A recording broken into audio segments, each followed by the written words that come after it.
안녕하세요. 큐쌤입니다. 오늘부터 2학기 수업을 진행하게 됐습니다. 2학기 수업을 진행하려고 봤는데 화면이 조금 바뀌었죠? 화면을 조금 바꿔봤어요. 전에 상태대로 해봤더니 제 얼굴이 너무 조그맣게 나오고 화면이 필기를 하기에는 화면도 좀 작게 나오고 저희 학교 칠판이 글씨가 잘 안 써져가지고 어떻게 할까 고민을 하다가 제 얼굴을 좀 확대하고 화면도 여기는 전자칠판만 써가지고 한번 수업을 진행을 해볼게요. 이대로 수업을 진행해도 괜찮다면 앞으로도 이대로 진행을 하게 될 거고요. 뭐 좀 불편하면 다시 바꾸게 될 것 같아요. 그리고 우리가 전까지는 좀 PPT 내용이 많았다면은 이번 수업부터는 PPT 내용을 좀 많이 줄여보고요. 웬만하면 필기도 여기에서 쓰는 거 정도 나머지는 말로 좀 이야기해 보려고 이번 수업은 좀 진행을 해봤습니다. 뭐 물론 우리가 상황에 따라서 PPT를 보여줘야 될 때는 보여주게 되겠지만 자, 그리고 수업 내용도 조금 줄여보려고 해요. 저번에 찍었던 내용은 보통 30분에서 38분 정도로 찍었는데 한번 쭉 줄여보려고 해요. 얼마나 줄일 수 있을지 모르겠지만 우리가 여러분들의 학습 부담감을 좀 최소화하기 위해서 좀 수업 내용을 간략하게 좀 이야기하고 압축적으로 좀 이야기해 줄 테니까 한번 수업을 잘 한번 들어봅시다.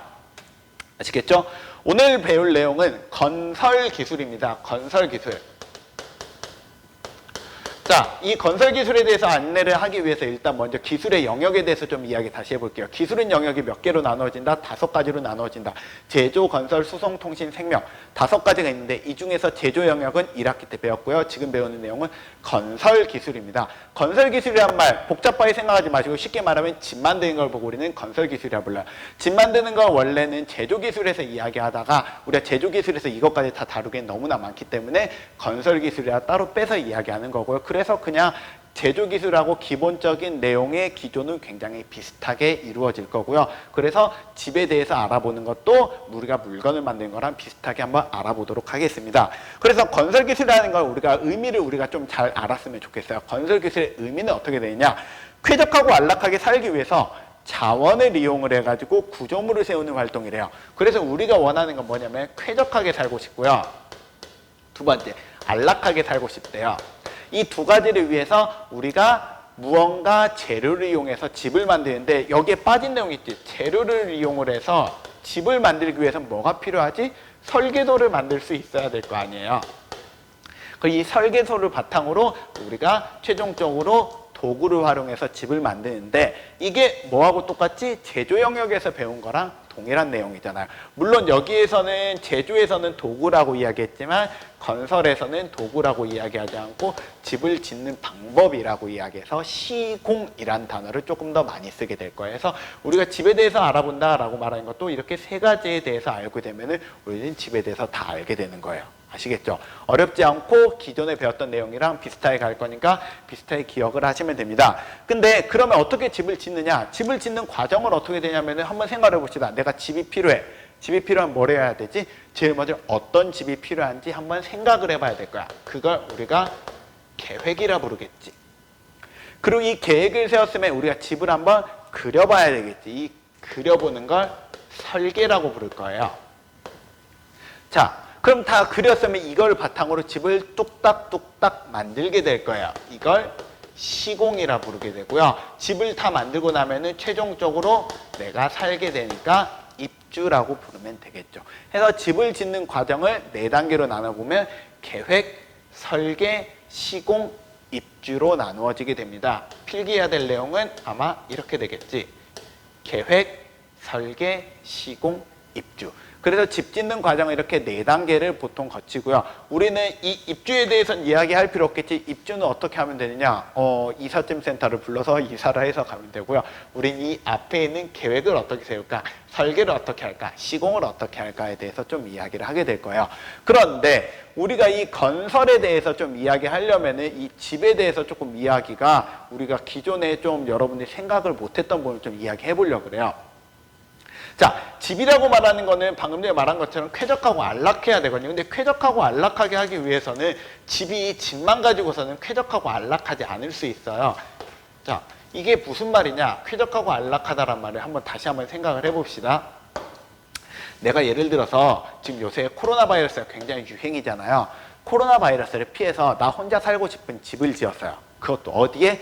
외딴 섬에다 집을 지었습니다.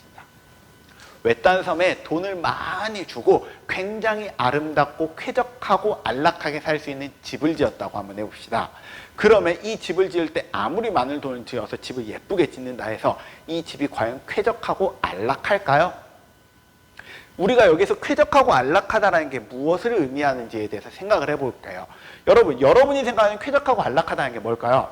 내가 생각했을 때는 중학생이 쾌적하고 안락하다라고 말하는 거는 일단 집에 먹을 게 굉장히 많아. 그 상태에서 나는 누워가지고 시원한, 요새 여름이라면 에어컨 바람을 쐬면서 손발을 까딱까딱거리면서 풀 충전된 핸드폰을 가지고 게임을 하거나 아니면 컴퓨터 가지고 게임하고 친구들과 수다를 떠는 게 쾌적하고 안락한 삶일 것 같아요. 어때요? 이 정도면 쾌적하고 안락하고 행복하다고 말할 수 있겠죠. 그런데 내가 집을 외딴 섬에 짓는 걸로 그 쾌적하고 안락한 게 우리가 되는지 한번 봐볼게요. 일단 먼저 내가 먹을 게 굉장히 많이 필요하다 했는데 먹을 거를 많이 필요하면 그 먹을 거 어디서 구해? 바로 마트에서 사야 될 거 아니에요. 그래서 우리가 쾌적하고 안락하게 살기 위해서 일단 먼저 주변에 편의시설이 있어야 돼요. 맞죠? 두 번째, 나는 에어컨 바람을 쐬고 싶거든. 그 다음에 전기로 내 핸드폰을 충전을 하고 싶으면은 어딘가에선 전기를 생산해야 돼요. 그걸 뭐라 부르지? 발전소라 부르잖아. 그럼 발전소만 필요하냐? 아니요. 여러분들 와이파이가 돼야 될 거 아니에요. 와이파이가 되기 위해서 뭐가 필요하지? 통신, 기지국이 있어야 돼요. 또 뭐가 필요하지? 필요하면 목욕도 하기 위해서는 수도시설도 필요해요. 먹을 걸 해먹으려면 가스시설도 필요해요. 그 다음에 밖에 나가서 놀기 위해서는 도로도 만들어져야 돼요. 이 모든 게 갖추어져 있지 않고 외딴 섬에 나 혼자 있으면 불편해요. 즉 우리가 집을 아무리 잘 지어도 집으로 해결이 안 되는 부분이 있다는 걸 알게 되면서 건설 기술은 사람들이 두 개로 나누어서 이야기를 하게 된답니다. 첫 번째, 집 자체에 대해서 이야기하는 걸 보고 건설이라 이야기하지 않고 뭐라 말하냐? 건축 기술이라 이야기합니다. 영어로 architecture.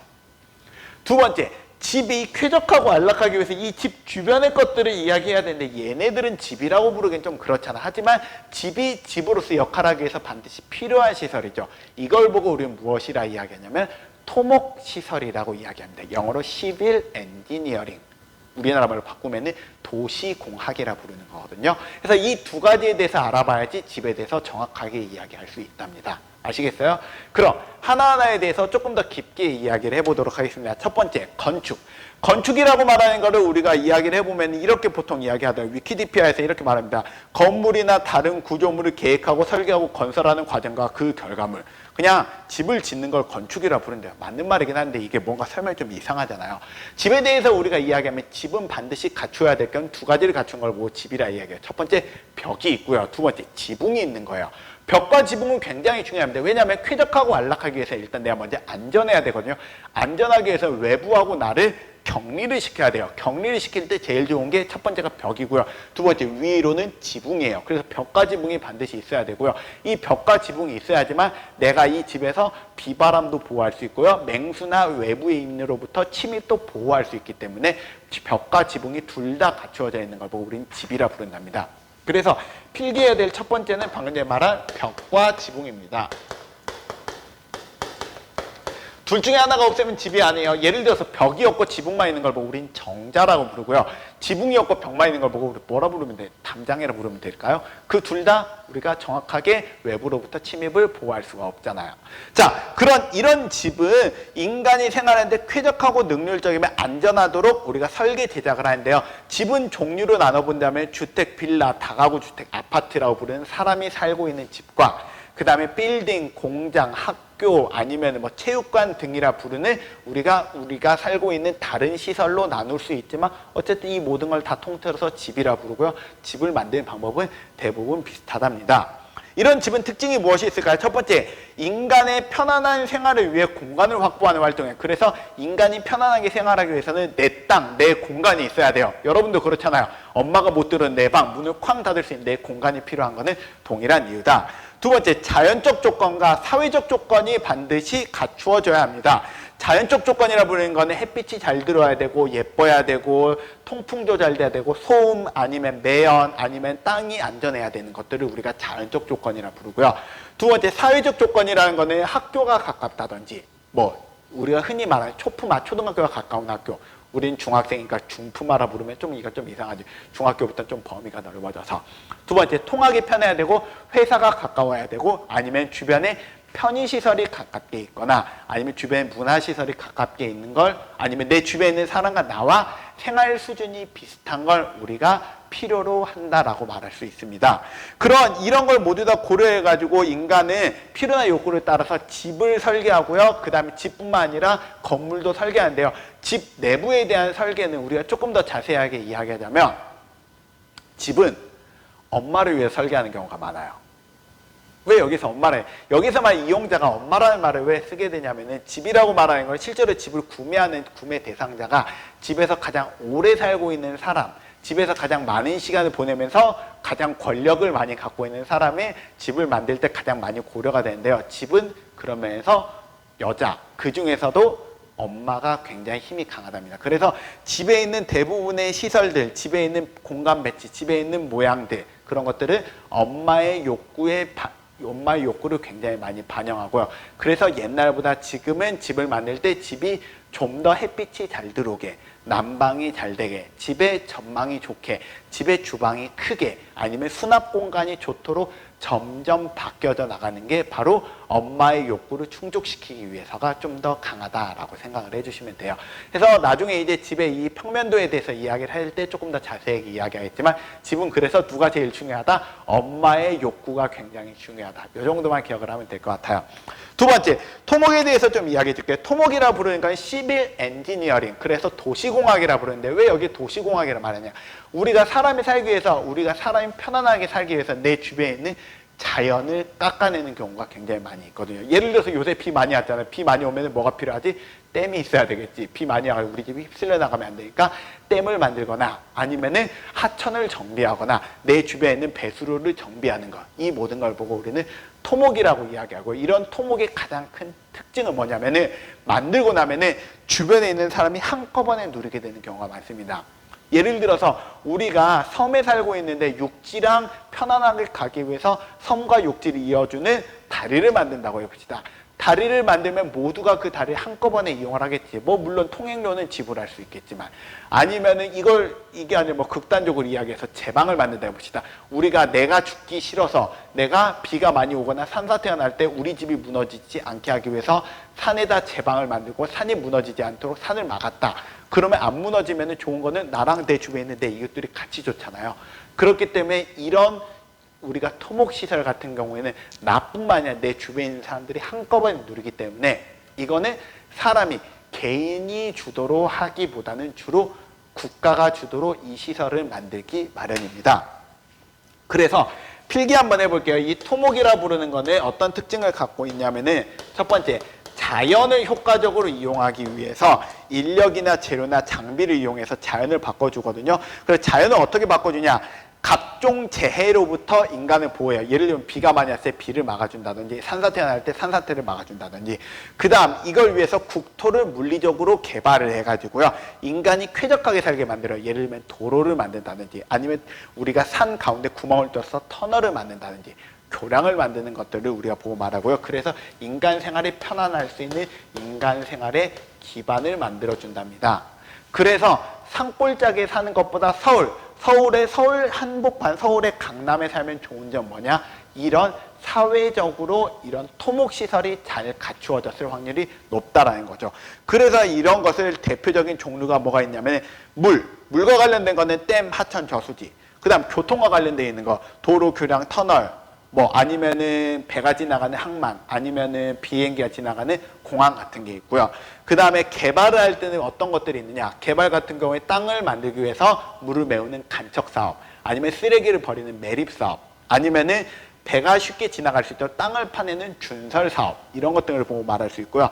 도시 환경을 개발하기 위해서 발전소, 전기를 만든다든지 가스를 만든다든지 상하수도를 만든다든지 쓰레기를 버려준다든지 이런 것들을 뭐로 우리는 통틀어서 토목시설이라 부른답니다. 이런 토목시설은 그래서 가장 큰 특징이 사회간접자본에 해당합니다. 사회간접자본이라 부르는 건 SOC, 소셜 오버헤드 캐피탈이라 부르는데요. 뜻은 뭐냐면은 국민의 생산활동과 소비활동을 간접적으로 도와줘가지고 사람들이 생활하기 편하게 만들어주는 공공시설을 보고 말하고요.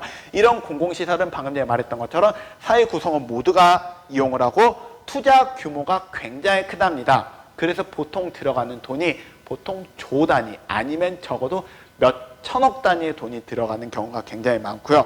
그리고 공사 기간이 오래 걸리고요. 한 번 만들면 반영구적으로 쓰기 때문에 제일 중요한 건 무엇이 중요하냐? 공익성과 경제성이 굉장히 중요합니다. 예를 들어서 하나 이야기할게요. 우리나라가 몇 년 전부터 물론 이거는 제가 이거 비판하는 거 아닙니다. 국회의원들이 그 각 지역을 위해서 지역의 경제활동을 도우기 위해서 공항을 유치하거나 철도를 유치하는 경우가 굉장히 많았거든요. 특히 공항을 유치해가지고 우리나라의 예전에 비해서 공항이 굉장히 많이 늘어났어요. 뭐 김해공항 아니면은 전라도에 또 무슨 공항이 있었지? 전라도에 무안공항 여러 가지 공항들이 있는데 이런 공항을 유치하는 걸 생각하는데 이 공항을 유치할 때 무엇을 계획을 세우냐면 이 공항이 한 해에 몇만 명이 올 겁니다. 그래서 그 사람들이 얼마의 돈을 쓸 거고요. 그렇기 때문에 우리 공항을 이렇게 쓰게 되면 흑자가 얼마만큼 날 겁니다라는 거를 국회에 제출을 했거든요. 그런데 대부분의 공항들은 이 제출이 잘못되었대요. 즉 대부분의 공항들이 요새 흑자가 아닌 적자를 보고 있다라고 합니다. 그럼 그 적자는 누가 메워줄까요? 결국엔 국민의 세금으로 메꾸어 주겠지. 그래서 우리의 세금이 그런 곳에 들어간다라면은 우리가 앞으로 이런 SOC 사업을 할 때는 더 많은 생각을 해봐야 된다는 거지. 그냥 단순히 내가 살고 있는 지역이 잘 살게 하기 위해서 무조건 만들어가 아니라 이게 진짜 경제성이 있는 건지 아니면 다른 걸로 대체가 가능한 건지를 정확하게 고려하고 우리가 자원을 투입을 하는 게 맞을 수 있다라는 거죠. 자, 오늘은 여기까지 수업을 할 거예요. 야, 전부 다 굉장히 수업 내용이 줄었죠. 우리가 오늘 배웠던 내용에 대해서 가볍게 정리하고 넘어가 볼게요. 우리가 집을 짓는 거에 대한 내용을 건설기술이라고 이야기하고 이 건설기술이라고 부르는 거는 사람이 쾌적하고 안락하게 살기 위해서 만들어주는 우리가 집 짓는 활동이고요. 이런 쾌적하고 안락하게 살기 위해서 우리는 두 가지가 갖추어져야 된다 이야기했습니다. 첫 번째, 집 자체가 좋아야 되고요. 두 번째, 집 주변 시설이 좋아야 됩니다. 집 자체에 대한 내용을 우리가 무엇이라 말했냐면 건축기술이라 불렀고요. 집이 아니라 집을 도와준 시설을 우리는 토목기술이라 부른다 합니다. 해서 이 두 가지가 갖추어져야지만 집이 집으로서의 좋은 역할을 할 수 있다라고 이야기할 수 있습니다. 자, 오늘 수업 여기까지 하고요. 다음에 더 재밌는 내용으로 이야기하겠습니다. 오늘 수업 여기까지 할게요. 안녕.